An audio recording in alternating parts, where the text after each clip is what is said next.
Oh my gosh, is this on a podcast? Like,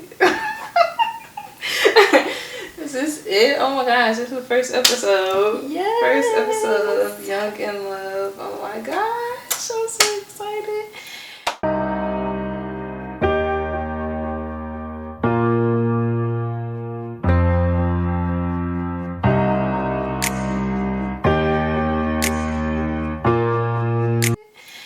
And I am here with my friend Maliya Delgado. Okay, Miss Wife over here.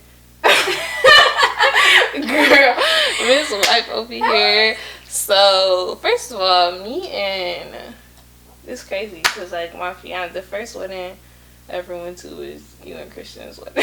Yes, that is true. And that was the wedding that my fiance took me to before we was fiancés, obviously. Yes. But yeah, so we didn't even know each other. Right, we didn't. And it's just crazy. How did we start talking? Oh my gosh.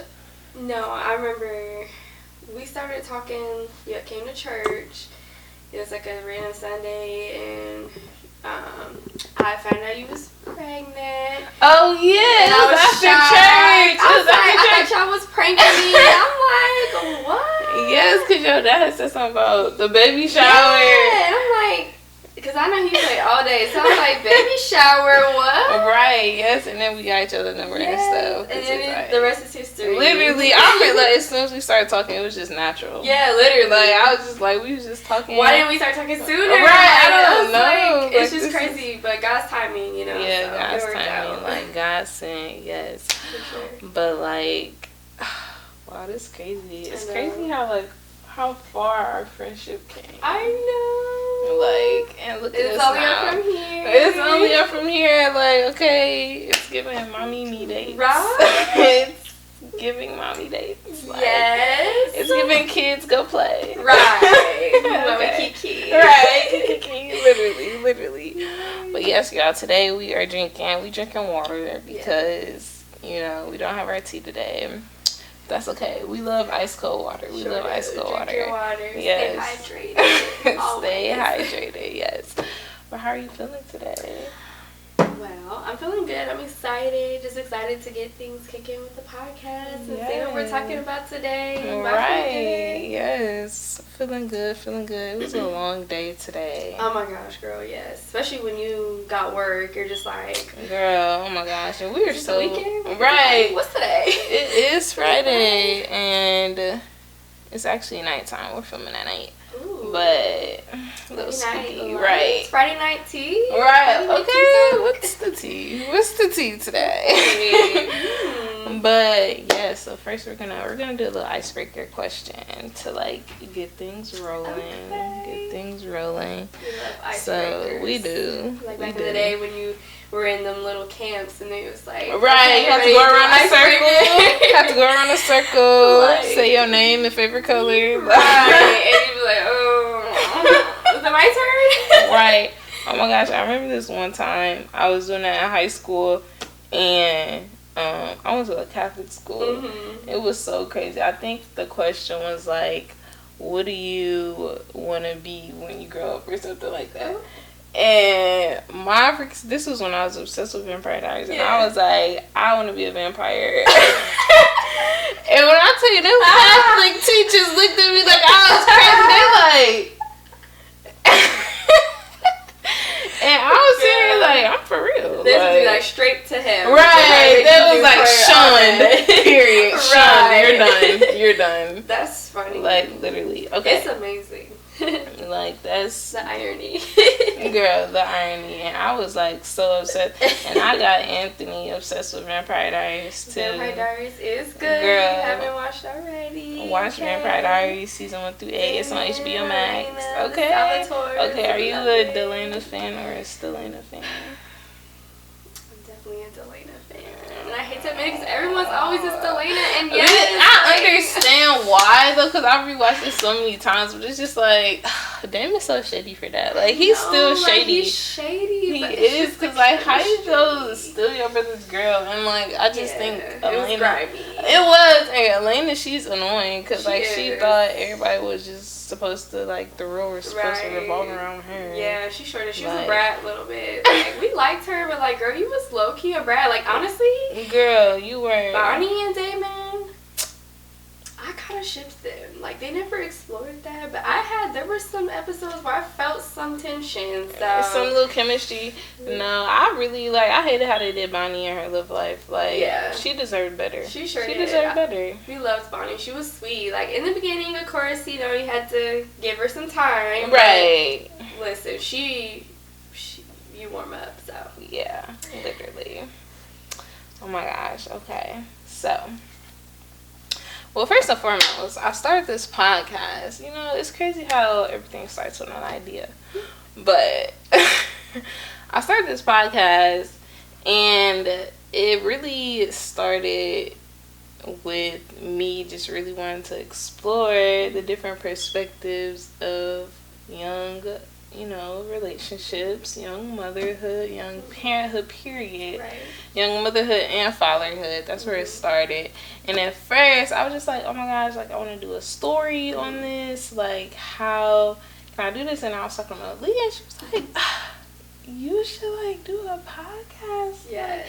And it was so crazy because that day I had went on a video podcast shoot. And I was, like, so inspired after. Wow. And I was just like, that makes so much sense. It's like everything clicked. That confirmation. Like, it clicked. Like, I had the idea. And then I'm just like, okay, what's the best way to execute it? And, like, this was the best way. Like, talking to different people, bringing different people on, and just learning those new perspectives. So today, like, you know, we're both, well, you're married. Yes. You're married. And, you know, I'm engaged, you know, so we're both in relationships. Yes. We're both expecting. Yes. We're both expecting. So, like, how have you been feeling with the whole marriage life, marriage, parenthood? Ooh, like, girl, it's a journey. A journey indeed. Honestly, marriage, don't believe when they say it stops your life and ruins your life, because honestly, I feel like marriage saves my life. Like, I feel like if it wasn't for my husband and my marriage, like, I honestly don't know where I would be. Like, I don't know what I would be doing with my life. I mean, obviously I would be doing something, but just like the closeness that I've grown to God because of the love my husband showed me, it made me feel God's love. So, like, the fact that somebody is able to be my partner in life, right? It ain't nothing but God. Like, that is a godsend. It has somebody who can just help you grow, push you closer to God, push you closer to your goals. And that's what our marriage, so we've been married for a year. Oh my God. We actually got married in February of last year. So we celebrated our 1 year in February. And we had our wedding in July. And so our 1 year wedding is next month. And now, like, you're expecting your baby. Listen, look at God. Like, I'm telling you, we got married literally February 7th. So I think the baby might come then, because I will most likely be very, very close on our anniversary. So I'm hoping the baby does come. Maybe have a Valentine's baby. Right, okay. But I'm like, look at God, because any other month, like, his timing is perfect. So we're excited. Like, God is just so strategic. Like, and he loves alignment. Like, he loves alignment. Well, you be looking like, oh, right. That's what you was doing. Right. It's like, okay. It all works out. Right, no complaints. Literally, no. But I love what you said about how, like, God saved your relationship. And, like, marriage saved your relationship. Because that's how I feel, too. Like, I really feel like any relationship or friendship that you have that, you know, lead you closer to God, like, that is a blessing. Like, that's nothing less of a blessing. Of course. And, like, that is how I feel about me and Anthony. Like, I just feel like before I met him, like, I had so many bad habits. I had so many, you know, things that weren't really helping me grow. Right. And then, like, when we met each other, we were able to be that, like, healing, like, that healing energy for each other. And, you like, heal literally together. Like, when you think you're healing by yourself, wait till you heal together. Like, that healing together is it's something different. It's something different. And then it's just like y'all just grow stronger. Like okay, thick as thieves. Like, okay, yes. Like y'all really be best friends. Right. Like literally be best Wavelengths. friends. There's literally nothing that I don't tell him. Yeah, like, literally. They know everything. They done seen it all, okay? Right. They seen it all, they know it all. That would be like your female best friend, literally. Literally. Like, sometimes you be like, girl, listen. Right. Like, wait, that's my man. You like, oh my gosh, girl, listen. Like, and they be sitting there listening to right, they be listening too, though. Like, okay, he didn't catch that. Right, he didn't catch that. Like, that's not the point. Right. The point is, like, this is the tea. Okay. And, like, they'll sit there and tell you the tea, too. Like, right. I like, think about times where he be like, saying, I'm like, for real? Okay. Oh, we're comfortable. Right. Energy reciprocated. Right, reciprocated. Love it. Like, literally. We love the little kiki with the husband. Right, we love that time. We love that time, girl. I'm just so one question that we did have is, what are you most excited about for motherhood and marriage? So I'll start with marriage. Since I've been married for a year, I'll say the one thing I was excited for when we got married was honestly just what our future would look like, because we met when we were really young. Just a backstory. We met when we were 17. Mm-hmm. We're 21 now. So honestly, when we got married, it was just like we were dreaming of the house and the kids and just like how much stronger we would grow, how much our intimacy would change, how much the time we spent would change. And marriage, don't get me wrong, it's not a Band-Aid. It doesn't just automatically just make things better. Right. But that spiritual connection when you're now one, it's like unmatched. And I was excited for that feeling. I was excited for the wedding. Like, that was exciting. Like, we did elope in February, but July... Oh my God, it was small, it was intimate, but it's what we wanted. So we actually eloped in my parents'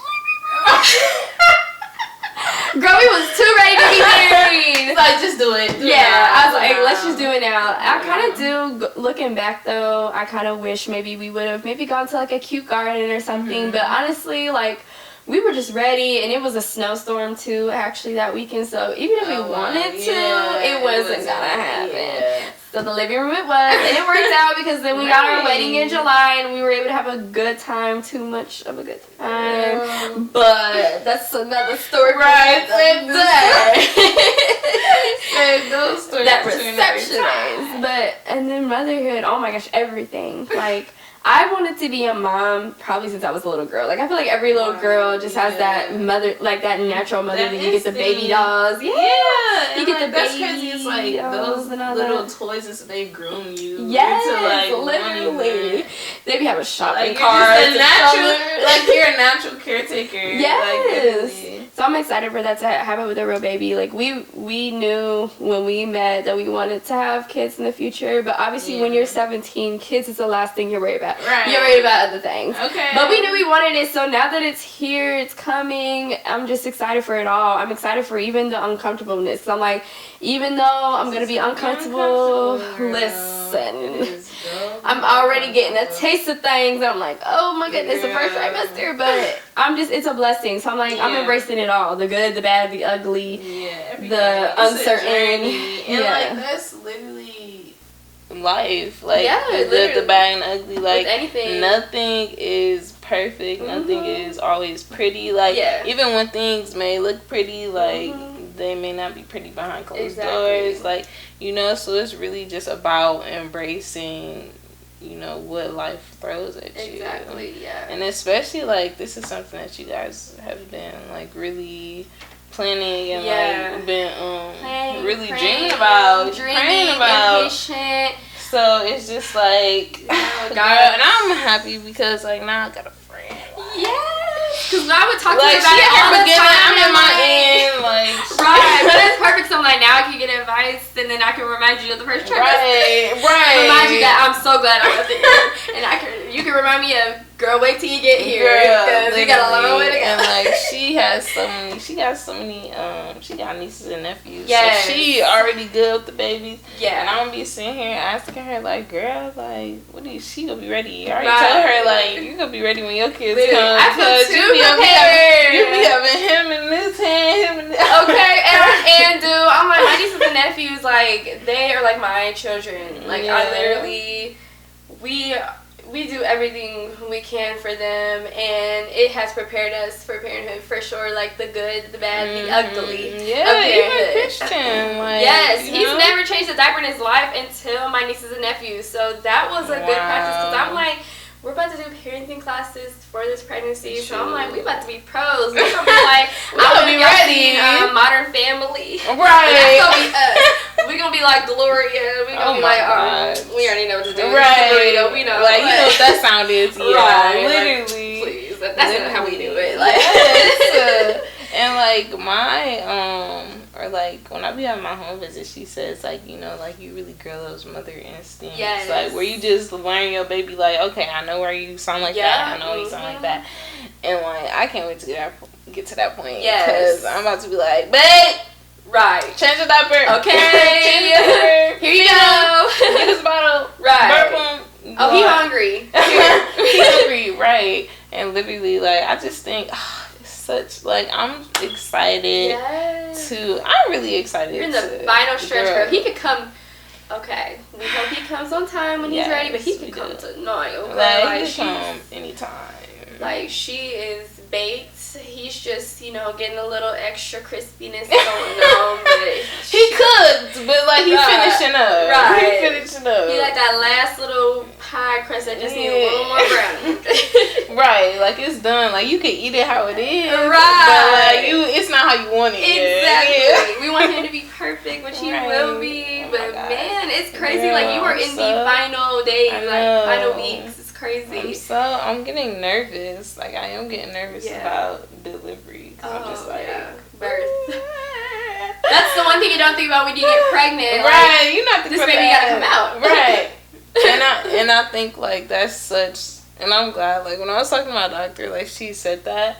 And I'm glad that's such like a normal thought. Cause like when you get to the end, I'm literally like fathoming like, okay, like there's no other way. Right. There's no other way he can come out. No, like I'm like, okay, he either gonna be pushed out or cut out or something. I'm like, he coming out somehow. Like somehow he has to come out. Exactly. So I'm just like, wow, I have to really like that's really a mental preparation. Like, you really have to prepare for that. Like you're there. Like now it's like that adrenaline is gonna hit and girl, when you are in love, like a lot of people call it puppy love, but I'm telling you though, like do not believe, like you're gonna have rough moments and we'll get into that part later, but don't, you know, let people fool you and believe that once you get married it's gonna be stale and lame. I honestly feel like we're so much more in love now. Yes. Like, you know, you have that honeymoon phase. Right. People say, like, it's a couple months. And, like, and you kind of get, like, used to each other. And, right. But I feel like we're, so, like, this, it still feels new. Yeah, like, fresh. Like, I just met him yesterday. Love is so refreshing. Yes. It's so, like, nope, I got a man. Right. Like, okay, be geeking. Right, you be geeking. Like, when he calls me, like, I'm now, like, him being away. Like, butterflies when you see each other. Literally, like, be nervous. When he FaceTime me, like, just big grins on our faces. Yes. Like, just so happy to see each other. Right. And it's just, like, that feeling. So, exactly. Like, yes, don't believe what people be saying, how, it's just gonna get old and boring. Yeah. And, like, I mean, I'm sure, like, once you're in, you know, married 15, 20 years, there may be those times where y'all just, like, you know, cool. Yeah. Like, but it's not anything, like, I'm tired of you. It's right. Just, like, we used to each other. But that's the thing, like, that's why I'm a firm believer, no matter how many years you've been married, always find a way to reconnect. Like, find a way to because it's also, like, you're constantly growing into, both are constantly growing into, you know, new people and evolving. So, like, your relationship should evolve, too. Exactly. So, like, how do you feel, like, when people say that, like, you know, like, 20 plus years, not a number, but, like, just, like, married for multiple years, like, it gets boring or, like, it gets tiring. Honestly, I don't believe in that, and here's why. Now, I'm not a veteran in marriage, but, you know, we've been married for a year, so I will say that there are times where it's like you're going through the motions, you know, you're going to work or in school, if you're still in school, you got the kids. There's time where things are in motion, but that is when, no matter how many years, you find that time to, okay, when can we be like kids again? Right. And so in my marriage, like what we do is we try to do like at least weekly or monthly date nights where we just go to the movies, where we just sit and watch like a kid movie, like we were watching like Pikachu or something, like just something like childish, or play video games together, like something just to reconnect that like playfulness, right, to where you're not feeling bored, but you're just like, okay, no matter what we're doing, we're laughing, we're having fun, we're making a new memory.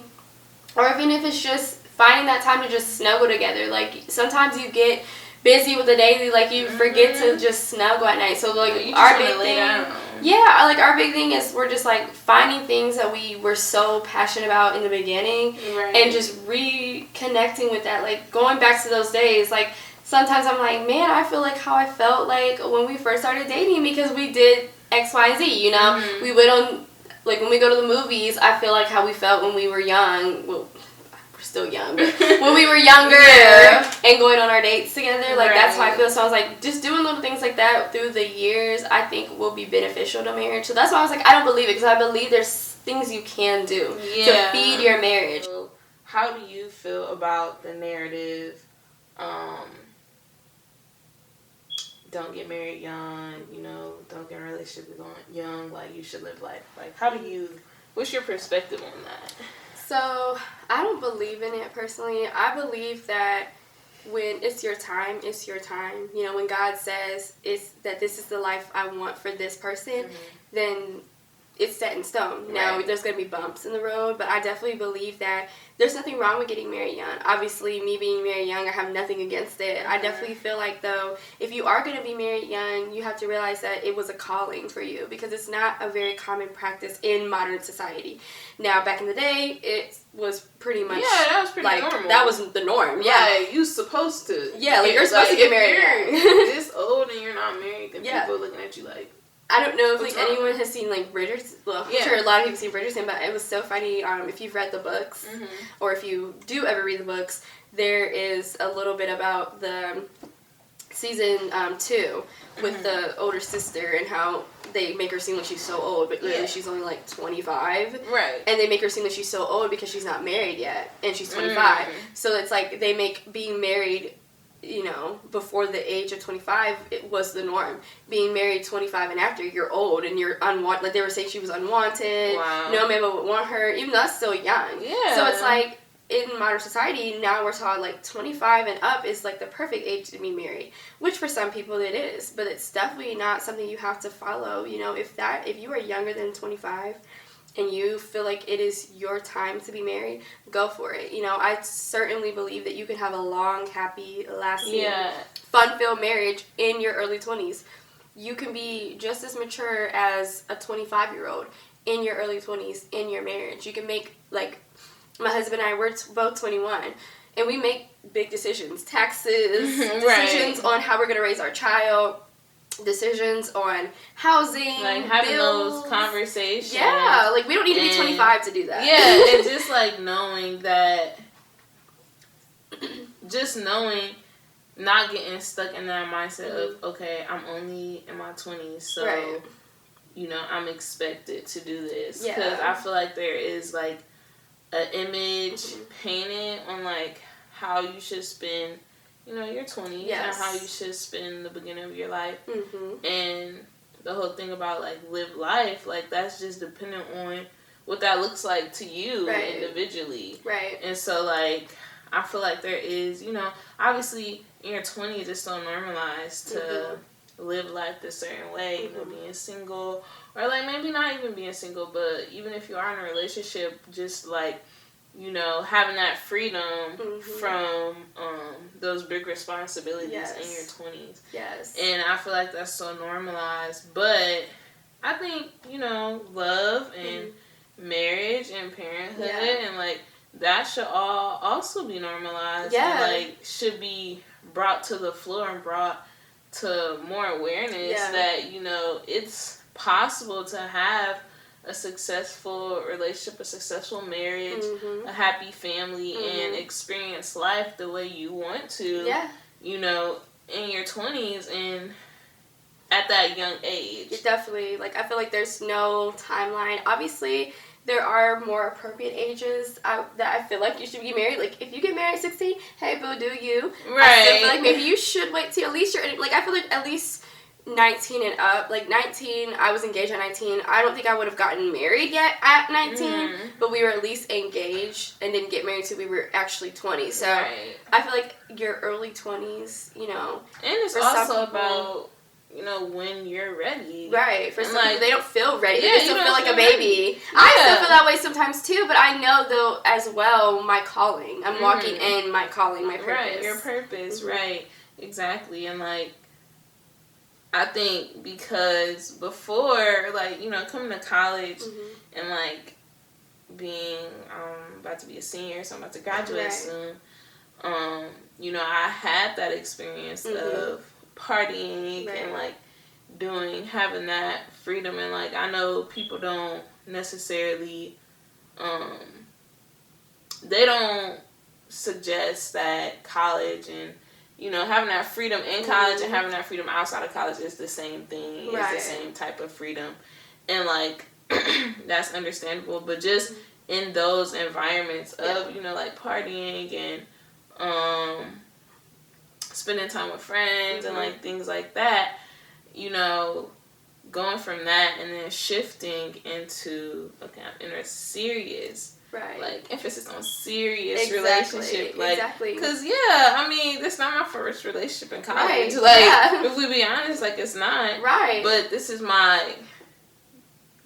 person, though. Yeah. And, like, this is who God has chosen me to be with. Right, your first real love. Right, and so that's the difference. Like, this is who God has put us together to, you know, be each other's love, to be each other's helpmate, to work together and to create a family. And, like, I do believe that it is our calling, like, our purpose to do this now. Like, not later, but now. And, like, a lot of things, you know, you can have a purpose in life, but the timing is everything. Yeah, definitely. And I knew that we were, you know, I knew he was the one when he would constantly motivate me to accomplish my goals and, like, keep, like, you know, instilling that confidence in me and not letting me give up on myself. And, like, I may have wanted to, like, when things got hard, but, like,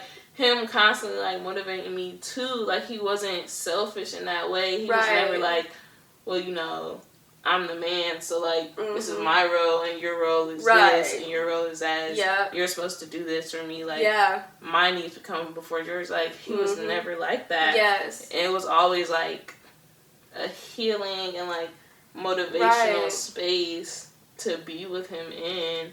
So I knew, like, he was the one for me. For sure, in that case. And that's important to have, like, someone, like, not only your lover, not only your best friend, but, like, somebody who's rooting for you, too. Like, who keeps somebody who is your number one fan, like, literally. Because there's just, like, I can't imagine trying to go through life without support. Not even just with a spouse, but just without support, period. So it's like that feeling that support from your partner, it's a whole other level, because you now feel like I have somebody who I know for a fact is on my team, who's team me, and it's not only they're not only team me, but and, like, I'm also team them, so that energy is reciprocated for sure. So it's a great feeling. I mean, I know for me, I personally knew Christian was the one when we were really young, and I just remember that I had a lot of, you know, like, issues with my mental health. It wasn't like, it was part of it teenage hormones, but another part was just I had a lot of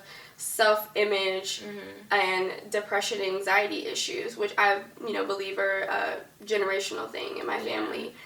And so, you know, and he was just a 17-year-old guy, and he just, you know, didn't really know too much about that stuff, but one thing he always did was he made sure to get me out of the house. Right. And that stuck with me. Not let you sit in that. Exactly. He didn't let me just sit in my depression. You know, he made me realize, and even still does this day. I mean, it never, you know, those issues never fully went away, but they healed because he motivated me to heal those issues. He motivated me to dive deep, even from a young age. I keep saying younger age. And so, and that's how I knew. I was like, okay, this is somebody who actually wants to see me better. Right. They want me to be my best self. And, you know, he told me recently that he was like, you know, I needed you to see God's love for yourself. You know, I could keep telling you all day how much he loves you, how much, you know, I could keep reading scriptures to you, send you scriptures. And that was one thing he would do all the time. He would send me scriptures. He put this permanent scripture for me to read every day. And, you know, when he said that to me, it really resonated. I was like, wow, like, this is what love is. Somebody who loves you enough that they want to see you in your best self, your best potential. Like, they are willing to try to bring you closer to realize that the love that God has for them, God also has that same love for you. And that he loves you so much, just how they, you know, love you. Right. And for him to want, like, I was really the one to bring him to God. He was the one to bring me back. He brought me back to my roots, you know, back to what I was raised on, but just didn't really follow. And now it's, like, so real, it's serious, you know. We're still on that journey. I won't say it's perfect all the time. I won't say that I always do, you know, or say the right thing. But I know one thing, though, it's a priority. Yeah. And he makes sure that we keep it a priority. Like, he makes sure, like, if I'm feeling away, he's like, what did God say about it? Right. You know, what does the word say? You know, he'll remind me of something he said to me. You know, he'd be like, I know I can tell you all day the word, but he was like, I needed you to see it for yourself. And I wanted you to see it for yourself. And he was like, I was happy when you finally did. He was like, because then I knew, I was like, you know, everything's going to be okay. Because you finally were able to see God's love for you. And it grows crazy. I just couldn't believe it, you know. Yeah. Just coming from where we were, you know, we came from, our relationship didn't start very godly or holy at all. And that's okay. Exactly. That's okay, but you now, start somewhere. But he brought me, you know, he reminded me of that, you know, even when I didn't know that it was God's love, when he was pulling me out of my slumbers. Yeah. Now I'm like, okay, now I know for sure, because he is now more, you know, the man of God that he was called to be, and he's still growing into that. And, you know, he's now pulling me even closer and closer and wanting more and more. And I was like, that's biblical. Like, that's what a man is supposed to do. A godly man is supposed to bring his family, his wife, closer to Christ. Exactly. And so I was like, it was amazing. Yes. I was like, that's a leader. Not like how you were saying, like, how he doesn't like this roles and and like a man's role is not only to financially provide. Right. Like, it's to lead. And it's to be that example for his family. Exactly. And, like, that is something I believe in. I don't, like, I have no problem with respecting that role for you. Yeah, for sure. And, like, I respect your role and you respect mine. For sure. This is not a controlling situation. Right. This is like anyone dominant over the other. Right. But it's about respecting each other's roles. Exactly. Like, I have no problem with, you know, even if I was a financial provider. Yeah. Like, my fiance has proven to me time and time again, like, he has no problem with helping out in those domestic roles and that domestic, those domestic duties, like, around the house. Like, it's not like you do this, you do that, but it's like, I'm doing this for you because I love you. You're doing this for me because you love. We're helpmates. We're helping each other out. Like, it's a balance. Exactly. So, it's not one person taking all the burden. Right.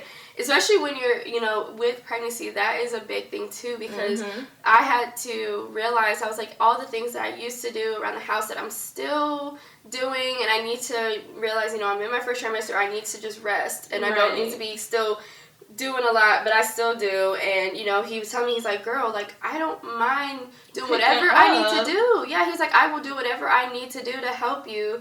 He was like, whether it's dinner, doing the dishes, you know, I'll do whatever I need to help you, because I know, like, what you're going through right now. Well, like, he doesn't know in a physical sense, but he's like, he can sense it's hard. Pregnancy is not easy. It's an adjustment, like, whether you are, you know, 5 weeks or 35 weeks, like, it's an adjustment. It's okay for the man to pick up where you cannot fulfill. Exactly. Because you are called to another duty. Right, exactly. You have to fulfill this purpose first, and you can't do it all. Exactly. And it's so important for your man to understand that. Like, okay, I know that she can't do it all right now. Right. I know that even though she still wants to do it. Right, even though she still wants to, she's trying to. Right. But because it's not even like we be trying to sit down, like, they have to sit us down. Yeah, exactly. Like, they have to sit relax. us down. Right. So it's important, and like, that's something I love. Love. Like, I just love that because, like, I know that, like, he has it's no burden for him. Yeah. And it's literally like, I love that he loves to take care of me. Right, yeah. Like, I love that. That servitude. Servitude. Which is, again, and biblical. Like, a lot of what we're saying, you know, for those who don't know, is biblical. And, you know, there are, yes, traditional roles, which, you know, I feel like as a woman, there's nothing wrong if you want to be traditional. But you also should remember, though, that, yes, you could still have traditional values, but also have things where you both are working as partners, where you're equally doing those domesticated roles. You know, especially if one partner, you know, they always say relationships are 50-50, but not always. No, sometimes it's 70-20, sometimes it's 60, like somebody, 40. So, like, now it's like, you know, with me being pregnant, it's not 50-50 right now. It's not. Yeah. And, like, we both know that because given the circumstances, you know, we both are, you know, established in what we need to do to make this work. But, like, it's about what works for us. Exactly. It's not like, okay, well, you still need to be doing this. You're not handling your business. Right. You're not handling. I don't care if you're pregnant. You still do that, and that's what makes me sad. Some women go through that, and I'm like, we're blessed for sure. When you said earlier we were blessed, I mean, girl, beyond measure, because I just can't imagine, you know. And I think, like, something else that's important is that, you know, we're keeping God at the center of our relationships. Yeah. We're making Him our priority, like, even before our marriages, right, before our man, before our children, like, you know, we're making Him our priority, and that is what also caters to the strength of our relationships as well, because, you know, being God-fearing is not easy at all. It's not. Nothing's easy. Anything worth having is not easy. If it wasn't easy for Jesus Himself, it definitely isn't easy for us. Even Jesus had, you know, some slight doubts. He asked, you know, God, like, are you sure? Why must I do this when these people, you know, have forsaken you? He even questioned it, but then he remembered, I'm still about my Father's business. Okay. And that is what we have to be reminded of. Like, Jesus went through the same thing. That's what I love so much about him, because he was a spiritual being, but he also had human feelings too, and I relate so much to him, because I'm like, you know, you want to keep God first, you want to do His will, you want to live out the truth, but you also have those doubts, those human doubts, those questions, and like, just understanding that just because you question, don't let that doubt your faith in God. Like, keep your faith in God and, like, strengthen your faith. And, like, and it's okay to question, because that's how you learn more. Exactly. Like, because when you question, you're seeking an answer. And, like, once you get that answer, that's another breakthrough. Yeah. And, like, into knowing God's heart and knowing His love.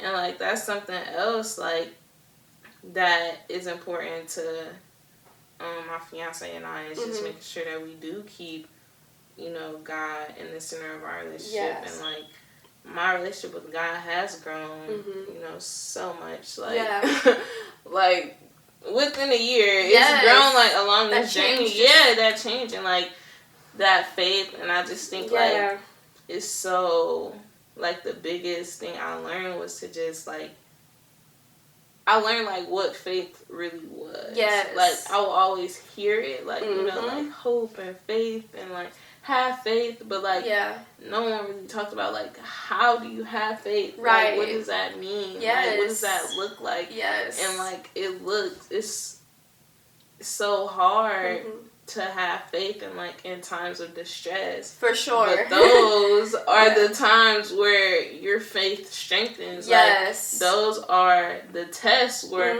are you going to curse His name? Or are you going to praise his name for, are you going to constantly lean on him? Are you going to lean on him even more during this time? Or are you going to brush him to the side because things aren't going your way? Exactly. It's so good you say that too, because that reminds me of this movie that I love. And if you haven't watched it already, you should definitely watch it. If any of you haven't, it's called The Shack. Your dad made us watch that. Girl, I put him onto that movie. That movie, deep. That was deep. When I tell you, fact I'm about to cry thinking about it. That was it, guys. It's on Hulu. You have to watch it. That you have to forgiveness. Yes, forgiveness is it's tough. Yeah, and people, it's not just I'm sorry, I forgive you. That's right. That's the verbalness of it. Exactly. But truly forgiving, he had to forgive someone who killed his daughter. Exactly, which is the hardest thing. I'm telling you, even if you're not a parent, that's the hardest thing you could ever do. Forgive someone for killing somebody you love. I personally had to go through that in my real life when my friend passed away at 18. We don't know who the killer is to this day. I'm sure maybe somebody out there knows. I'm hoping maybe her mother got closure eventually, but I don't think she ever did. And I had to forgive that person because they took a friend from me, you know, and I was young too. They took a friend when I was young and vulnerable. So, when I watch that movie, it always makes me emotional because I was like, people have had their fair opinions on it, but I'm like, when you lived that though, when you've had to forgive somebody no matter how bad they hurt you, when you literally have had your faith tested to its core, I'm talking where you were broken down, and God still was asking you to have faith. And in the end, you're you can't even see the vision at the end. You're like, God, why would you expect me to have faith when you put me through this? Right. Why would you expect me to forgive him? Do you know what he did? Exactly. Do you know what he did? And that was so powerful. The scene where they were in the cave. Yes. And I think it was she was like, well, then you have to choose between your daughter and your son. Your daughter has made mistakes. Yep. Your son has made mistakes. So who are you going to choose to live or die? Yeah. And he's like, how can you make me choose between my own children? And she said, how do you think God feels? Yeah. Oh my God. We're all his children. That is so deep. Oh my God. That is so deep because that's literally God, literally that message. If you just don't know your word, or if you don't even know God for yourself, that would have went over a lot of people's heads. Mm-hmm. And I pray that people did get that because that was deep. That was deep. I mean, that God loves all his children. How can you can't ask God to choose because they did that to you. Exactly. Because that's still his child. That's still his child. Even though he's a murderer, rapist, that's still his child. He can't choose.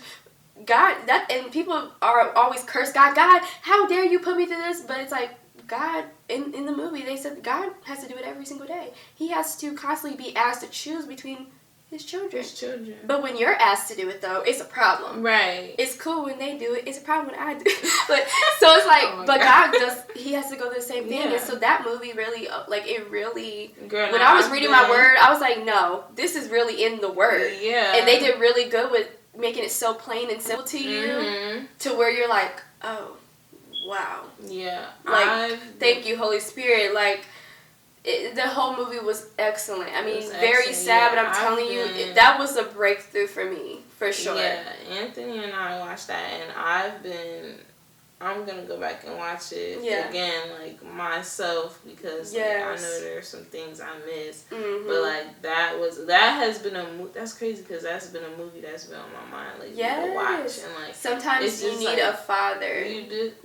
And it's sometimes you just need to go to God sometimes and be God is whoever he needs to be for you at that time. Sometimes you need a mother's love, the soft, gentle. Sometimes you need a father be stern with you, but still show you that love for you. And that it was beautiful that they did that because you need a friend. Sometimes girl, let me tell you, we could go all in this movie. Okay. If you have not seen this movie, I'm telling you, when we sit here and we talk about our faith and we bring this movie up, I'm telling you, this is real life stuff. Yeah. I mean, we both have been through some things that really tested our faith, and I remember, keeping the faith though through it all, and I hated that I was put in that position because I was I can't believe I'm still sitting here having faith when God is literally, I can't even blame it on God. It's not God, but the world. You know, the enemy is breaking me down, and I'm blaming God for it. Right. I'm saying, God, why would you let this happen to me? Don't you love me? Getting you through it. He is. He's holding your hand the whole time. Even in the movie, he was saying he was there with you the whole time. He never left you, ever. He was there. Never left. Wow. And it's just crazy. I was like, that's how I feel. I was like, God has never left. Like, He's here. He is. He is here. Wow, like, that's so powerful. That's crazy. Yeah, I'm gonna go back and watch that movie. Yeah, it's a great movie. I remember, I think I put my parents onto that movie, actually. And ever since He's then... the one who, like, your dad is the one who told us to watch it. Yeah. So. Girl, I'm telling you, when I first watched it, I could not believe it. And I had to share it with my family. I was like, I'm telling y'all, no, this is a great movie. Like, it's not even exaggerated. The message literally probably saved some lives. Wow. I mean, I hate to exaggerate. Like, I know, like, it's a movie, but it was not just a movie. It was literally... God had his hand in that movie, for sure. Whoever wrote that movie... The Holy Spirit was through them. The Holy Spirit was through, for sure, because everything they said was on point and biblical. God's like, you didn't... Exactly. And it wasn't even, like, Bible bashing or, like, this. It was telling you the hard stuff, the stuff that people question every day. Exactly. The real. Everything that the dad questioned, that's how, you know, people are these days. That's exactly how they are, and they're questioning, like, how can you be a Christian? How can you believe in God? But he allowed you to go through that, and they had that answer right there. And guess what? It's in the Bible. Even though they made it all plain for you and aesthetically pleasing, that's one of those movies where you could actually back it up with the word. Yes. And that was one thing with my dad. Like, what we liked about it was that it wasn't one of those movies where it was like they added in what they wanted. Like, everything you can back it up with the word. I read a scripture in Psalms yesterday, and it said, though the righteous have many troubles, God will bring you through all of them. Yes. And it's like, just remembering that you're gonna have troubles. Yeah. Like, you know, walking with God does not mean that you won't experience adversity, you won't experience heartbreak, you won't experience pain. But walking with God helps you get through that. Exactly. Helps you get through that journey of what you're going through. Like, I can't imagine, like, going through pain and not having faith. Like, that just seems so empty to me. Exactly. So empty. And it's hard. I mean, I tell you, it's hard to still be wanting to just scream and cry and just in it all and still be told by God, but have faith. Even though it's sad and stuff, I feel like I still want my kids to watch it just because it's like... It's such a powerful message. It shows you. How no matter big or small, how you have to forgive. Yes. Because you want God to... Because God forgives you. Right. And it's so crazy. Like, we'd be so quick. Like, God, please forgive me. Please do this for me. Right. When you do something wrong, but, like, you want to hold so much grudges on people, like, when they do something to you. And that was his biggest thing. That's what was, like, crazy for me. I was like, I can't believe it. Because I was like, that was exactly what I was going through. Like, when I first watched it, I think that was... I think I had seen it before my friend died, but I watched it again around the time my friend had died. And so it was crazy because that was exactly what was happening with me. I was questioning God. Like, why would you allow this to happen to someone so young? So, you know... with her life ahead of her. And I think, like, that's always the question, like, God, like, well, why did you let it happen? Right, like, why you, God? Why did you, like, you could have prevented this. Like, you didn't have to let this happen. I think, like, that's where the question comes in. But I just think, like, God, you know, Jesus. Jesus was his son. Right. Jesus, what about him? Right, like, he lost his son too. He lost his son.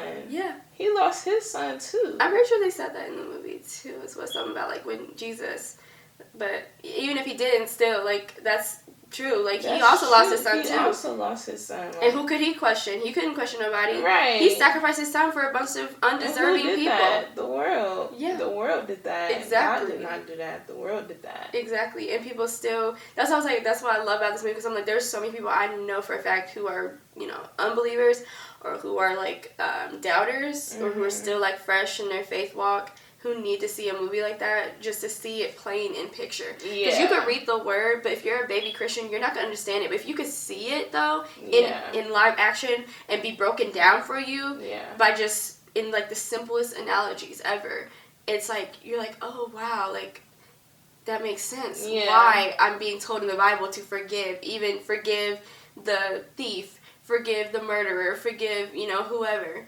Forgive the person who wronged me. Or Job. The whole book of Job now makes total sense. I was just, Job. I think I'm reading Job right now. Yeah. And it was crazy. Like, I was like, with Job, so crazy.